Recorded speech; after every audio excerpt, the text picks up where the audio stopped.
పవన్ కళ్యాణ్ కూడా రాజకీయం నేర్చేసుకున్నారు. ఏ టైంలో ఎప్పుడు మాట్లాడాలా, ఎప్పుడు సైలెంట్‌గా ఉండాలా. మొన్న శ్రీశైలంలో జరిగినటువంటి లాఠీ చార్జ్ మీద నోరు కూడా మెదపలేదు.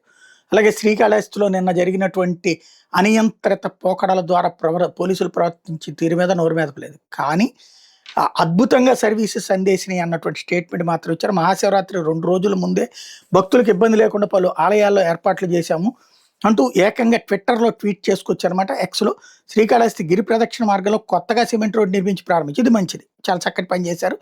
కోటప్పకొండ గిరి ప్రదక్షిణ మార్గంలో కొత్త రోడ్ల నిర్మాణానికి అనుమతులు ఇచ్చాం. ఇది మరి పూర్తయినాయో లేదో తెలీదు. అయితే అద్భుతం. మోడీ సహకారం, చంద్రబాబు నాయకత్వంలో రాష్ట్ర వ్యాప్తంగా చిన్న పెద్ద ఆలయాలకు రోడ్డు సౌకర్యం కల్పించేలా పంచాయతీరాజ్ గ్రామీణాభివృద్ధి శాఖ ఆధ్వర్యంలో కృషి చేస్తున్నాం.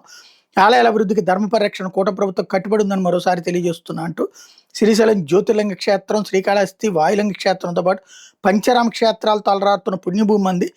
కూటమి ప్రభుత్వం ఏర్పాటైన నుంచి ప్రతి క్షేత్ర పవిత్రతను కాపాడుతున్న రాష్ట్ర వ్యాప్తంగా 41 ప్రముఖ శైవ క్షేత్రాలు ప్రభుత్వం అధికారికంగా శివరాత్రి వేడుకలు నిర్వహిస్తున్నాం ఇందుకు నిదర్శనం అన్నటువంటిది పవన్ కళ్యాణ్ చెప్పుకొచ్చారు. అది ఏ ప్రభుత్వం ఉన్నా సరే ఖచ్చితంగా నిర్వహించాలి. అందులో ప్రత్యేకించి ఈ ప్రభుత్వం ఉంటేనే నిర్వహిస్తుంది అన్నటువంటి కోణాన్ని ప్రొజెక్ట్ చేసే ప్రయత్నం చేస్తున్నారు అన్నమాట.